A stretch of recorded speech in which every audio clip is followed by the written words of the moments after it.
Nem félek a tűtől. Nem félsz? De Ekkora? Bálint vállaltad, hogy monitorozd a vércukorszintedet 15 napig. Adás előtt vagyunk, a beszélgetés végén meg foglak kérdezni. Akarod látni a tűt? Nem félek a tűtől. Nem félsz? Ekkora? De ez... triceps hátsó része fölötti lágy részben. Lehet? Már ott is van. Érzel bármit? Nem. Jó, üti.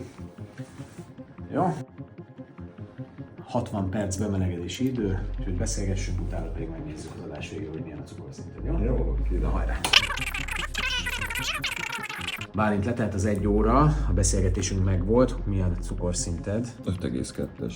Ez működik. Venni jobban is lehet. Érzed amúgy, hogy ott van? Nem. Tudod miért? Mert a tű az csak bemegy és kijön, és csak egy picit amiatt rak benne. Jó, úgyhogy nem fogod érezni. Ja. Ez nem a cukor.